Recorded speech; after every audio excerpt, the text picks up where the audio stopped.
Perkenalkan, kami dari kelompok 11 akan menjelaskan materi tentang perdagangan internasional, keunggulan komparatif, dan proteksionisme.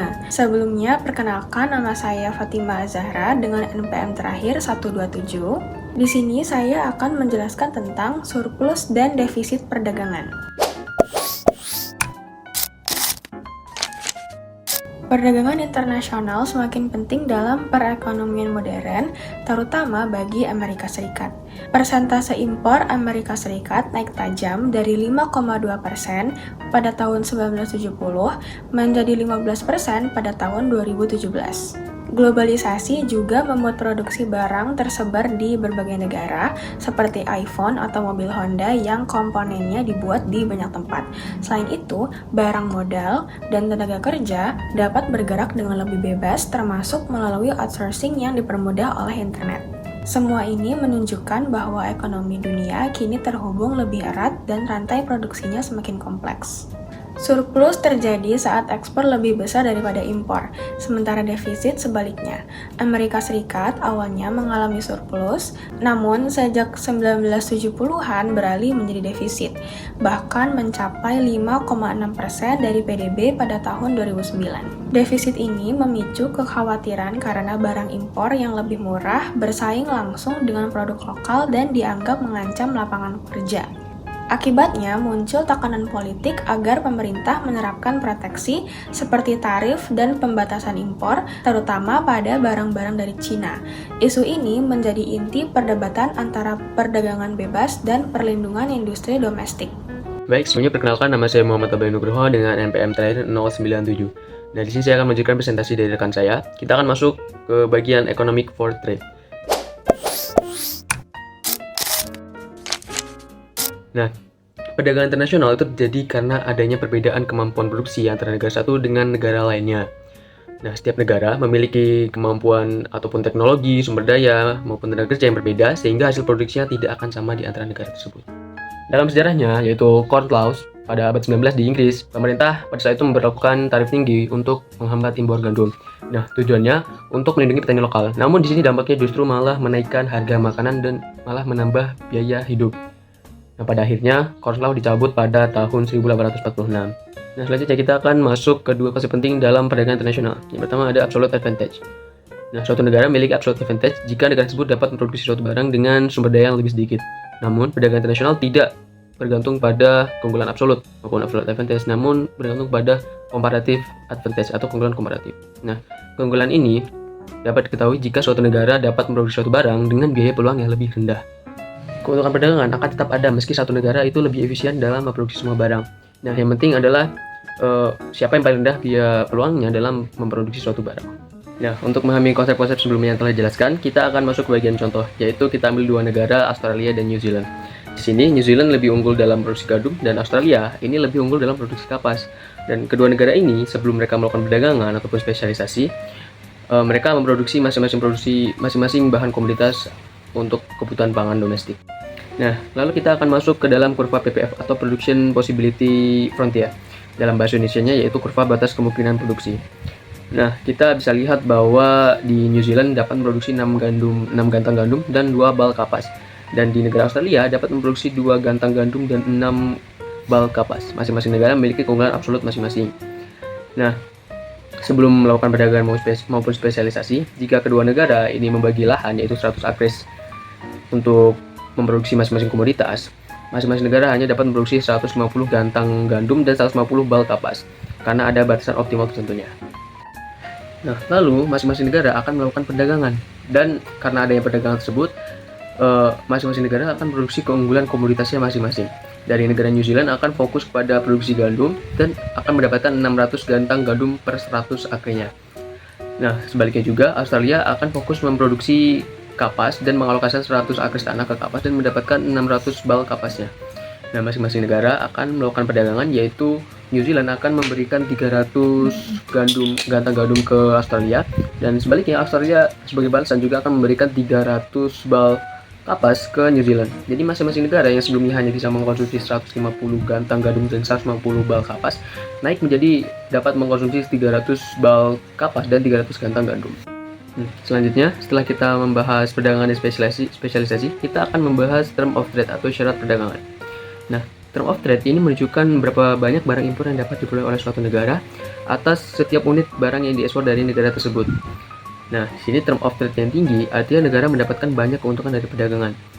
Nah, lalu term of trade yang rendah artinya negara harus mengekspor lebih banyak agar mendapatkan jumlah barang impor yang sama. Nah, di sini term of trade menunjukkan bagaimana keuntungan bisa dibagi atas negara-negara yang terlibat. Nah, selanjutnya kita akan membahas nilai tukar atau exchange rate.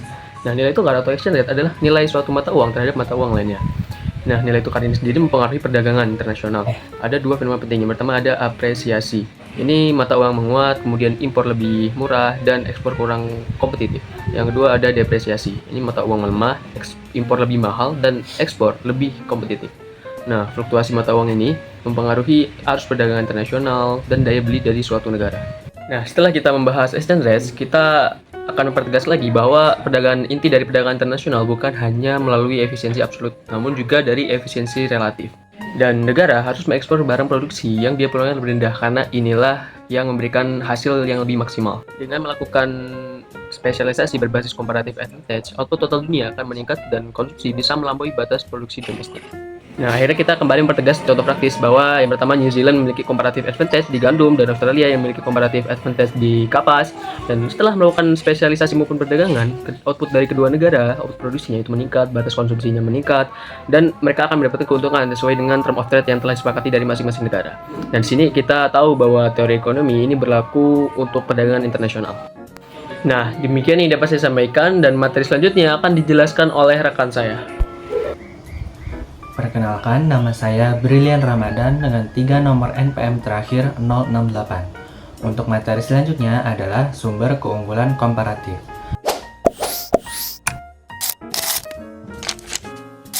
Keunggulan komparatif adalah kemampuan suatu negara untuk memproduksi barang atau jasa dengan biaya kesempatan atau opportunity cost yang relatif lebih rendah dibandingkan dengan negara lain. Sumber utama yang menciptakan perbedaan dalam biaya kesempatan ini adalah faktor produksi. Faktor produksi adalah persediaan atau pasokan relatif dari sumber daya produksi yang dimiliki suatu negara. Setiap negara diberkahi dengan bahan baku dasar yang berbeda-beda, dan perbedaan inilah yang menentukan spesialisasi dan pola perdagangan. Ada 3 kategori utama faktor produksi yang menjadi sumber keunggulan komparatif. Yang pertama adalah sumber daya alam. Ini adalah faktor yang paling jelas dan sering kali diberikan oleh alam.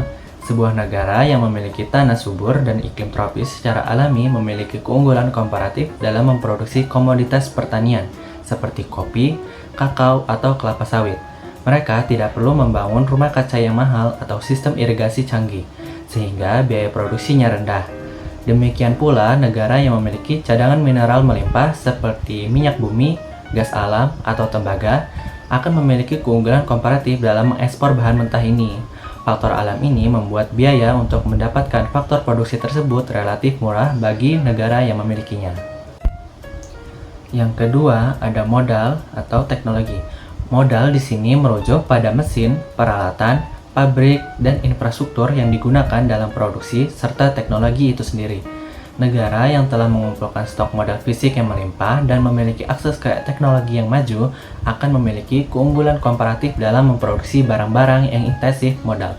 Ini adalah barang-barang yang membutuhkan investasi besar dalam otomatisasi, seperti mobil, pesawat terbang, atau peralatan telekomunikasi canggih. Penggunaan teknologi dan robot yang efisien memungkinkan mereka memproduksi dalam jumlah besar dengan biaya relatif rendah per unit. Lalu yang ketiga, ada tenaga kerja. Faktor tenaga kerja mencakup jumlah pekerja dan tingkat keterampilan atau pendidikan mereka. Untuk tenaga kerja tidak terlampir yang berlimpah, negara dengan populasi besar dan upah yang relatif rendah akan memiliki keunggulan komparatif dalam memproduksi barang yang intensif tenaga kerja. Contoh barang ini adalah pakaian jadi, alas kaki, dan produksi perakitan sederhana, di mana biaya tenaga kerja merupakan komponen utama dari total biaya produksi. Dan untuk tenaga kerja terdidik dan terampil tinggi, sebaliknya, negara yang telah berinvestasi besar-besaran dalam pendidikan dan memiliki banyak insinyur, ilmuwan, dan profesional terampil akan unggul dalam memproduksi barang dan jasa yang intensif pengetahuan dan keterampilan. Ini mencakup pengembangan perangkat lunak, jasa keuangan canggih, dan penelitian farmasi. Selanjutnya ada prinsip Heckscher-Ohlin. Prinsip ini merangkum semua poin yang sudah disebutkan sebelumnya menjadi satu prinsip yang kuat. Suatu negara akan selalu berfokus untuk memproduksi dan mengekspor barang yang menggunakan faktor produksi yang mereka miliki secara berlimpah dan murah. Sebaliknya, negara tersebut akan mengimpor barang yang memerlukan faktor produksi yang langka dan mahal di negara mereka. Contoh sederhananya adalah negara kaya tanah akan mengekspor hasil pertanian, sementara negara kaya modal dan keterampilan akan mengekspor mesin atau teknologi, dan saling bertukar barang yang menguntungkan keduanya.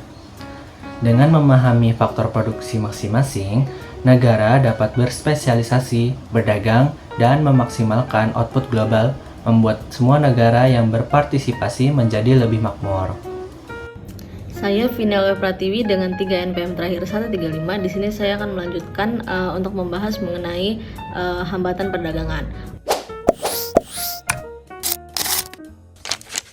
Untuk hambatan perdagangan itu dibentuk oleh pemerintah untuk melindungi industri domestik. Nah, itu sudah dapat 4. Yang pertama itu ada tarif. Tarif itu pajak yang dikenakan untuk melakukan impor. Selanjutnya ada kuota impor. Nah, kuota impor sendiri itu pembatasan barang atau jasa yang boleh diimpor. Selanjutnya ada dumping. Nah, untuk dumping itu merusak harga pasar dikarenakan dumping sendiri ini menjual barang atau jasa di luar negeri dengan harga serendah-rendahnya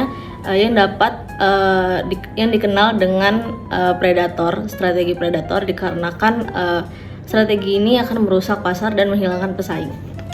Yang kedua ada subsidi ekspor. Untuk subsidi ekspor itu bantuan dari pemerintah untuk produsen domestik dalam melakukan ekspor. Selanjutnya kebijakan perdagangan AS, GATT, dan WTO. Yang pertama itu mengenai sejarah kebijakan tarif AS. Pada 1930, AS menerapkan tarif Smoot-Hawley, di mana tarif Smoot-Hawley itu menaikkan tarif setinggi 60%, yaitu tertinggi dalam sejarah AS itu sendiri. Tetapi kebijakan tersebut malah memperburuk perekonomian dan memicu perang dagang dan memicu depresi besar. Selanjutnya, pada tahun 1947, AS dan 22 negara lainnya sepakat untuk merubah arah dan mengurangi hambatan perdagangan. Selanjutnya ada GATT atau General Agreement on Tariff and Trade. GATT itu didirikan pada tahun 1947 untuk mendorong perdagangan secara bertahap melalui pengurangan tarif dan hambatan non-tarif. GATT juga itu membantu banyak perundingan besar, itu misalnya putaran Uruguay, di mana GATT itu sendiri dapat banyak membantu memberikan perubahan dalam sistem perdagangan internasional. Selanjutnya yang ketiga yaitu WTO atau World Trade Organization. WTO dibentuk pada tahun 1995 sebagai penerus dari GATT itu sendiri dengan struktur yang lebih kuat. WTO itu sendiri membantu mengatur perdagangan global, memfasilitasi negosiasi, serta menangani penyelesaian sengketa antar negara. Putaran terakhir pada WTO itu adalah putaran Doha pada tahun 2001. Nah, yang fokus pada pertanian dan pembangunan, namun tidak menimbulkan hasil atau kesepakatan besar yang sampai akhirnya itu berakhir pada tahun 2015. Selanjutnya yaitu hambatan ekonomi regional, di mana kerjasama antar negara dalam mengurangi hambatan perdagangan.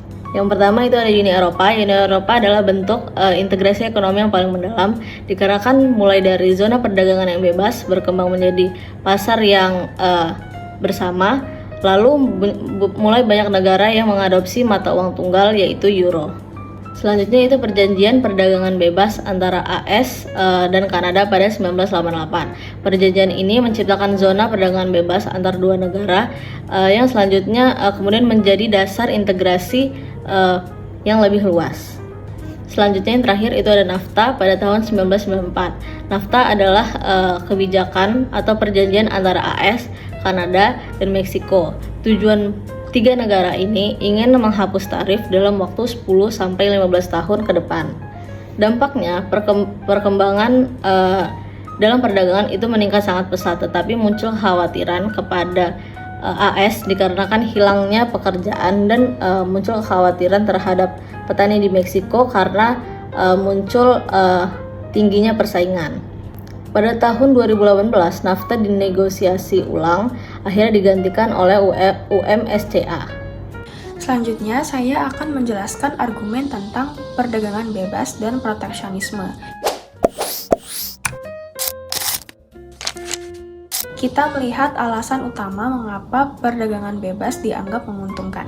Intinya berasal dari teori keunggulan komparatif, yaitu bahwa setiap negara akan memperoleh manfaat jika mereka fokus memproduksi barang dengan biaya kesempatan paling rendah, lalu saling memperdagangkannya. Sebaliknya, ketika negara menerapkan hambatan perdagangan seperti tarif atau kuota, spesialisasi yang efisien jadi terhambat. Negara akhirnya menggunakan teknologi produksi yang kurang efisien dan konsumen dipaksa membeli barang dengan harga lebih tinggi dari harga pasar internasional. Karena alasan efisiensi dan dampaknya bagi kesejahteraan konsumen, mayoritas ekonom mendukung perdagangan bebas. Pada kurva pertama, kita melihat kondisi pasar tekstil tanpa tarif. Harga internasional berada di angka $2 per unit yang jauh lebih murah dibanding harga keseimbangan domestik. Pada harga ini, konsumen dalam negeri meminta sekitar 700 juta yard, sementara produsen domestik hanya mampu menyediakan 200 juta yard. Artinya, ada kekurangan pasokan sebesar 500 juta yard, dan celah inilah yang kemudian dipenuhi melalui impor. Jadi, tanpa tarif, pasar sangat bergantung pada impor karena harga dunia yang lebih rendah. Pada kurva kedua, kita lihat apa yang terjadi jika pemerintah memasang tarif $1. Harga tekstil naik dari $2 menjadi $3. Karena harga lebih mahal, konsumen membeli lebih sedikit, turun dari 700 menjadi 600 juta yard. Di sisi lain, produsen lokal jadi lebih berani memproduksi karena harganya sudah tinggi, sehingga produksi naik dari 200 jadi 300 juta yard. Akibatnya, impor ikut turun dari 500 menjadi 300 juta yard. Tapi masalahnya, tarif ini membuat masyarakat secara keseluruhan lebih rugi. Konsumen bayar lebih mahal, sebagian orang batal membeli, dan sebagian produksi dalam negeri sebenarnya jadi lebih mahal biayanya.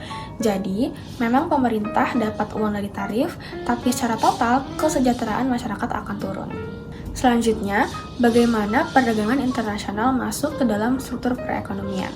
Pertama, proteksi dianggap bisa menyelamatkan pekerjaan karena membatasi barang impor yang bersaing dengan produk lokal. Kedua, ada anggapan bahwa impor bisa bersifat tidak adil, misalnya karena dumping atau upah negara lain yang jauh lebih rendah. Proteksi juga sering digunakan untuk keamanan nasional, terutama untuk industri yang penting bagi pertahanan. Selain itu, hambatan perdagangan dianggap bisa mencegah ketergantungan ekonomi pada negara lain. Ada juga kekhawatiran bahwa perdagangan bebas dapat merusak lingkungan jika perusahaan pindah ke negara dengan aturan yang longgar. Dan terakhir, proteksi kadang diberikan untuk industri pemula supaya mereka punya waktu tumbuh sebelum bersaing dengan industri asing yang sudah kuat. Selanjutnya, bagaimana perdagangan internasional masuk ke dalam struktur perekonomian? Berdasarkan teori keunggulan komparatif, perdagangan bebas membuat semua negara diuntungkan karena bisa fokus pada produksi yang paling efisien. Ini juga meningkatkan pendapatan real dan standar hidup. Secara global, tarif turun drastis sejak 1980, terutama di negara berkembang. Di sisi lain, pendukung proteksionisme khawatir terhadap hilangnya pekerjaan. Namun, para ekonom menjelaskan bahwa meskipun pekerjaan di beberapa sektor hilang, total pekerjaan nasional tidak menurun karena pekerja akan berpindah ke sektor lain. Karena itu, mayoritas ekonom tetap mendukung perdagangan bebas sebagai kebijakan terbaik.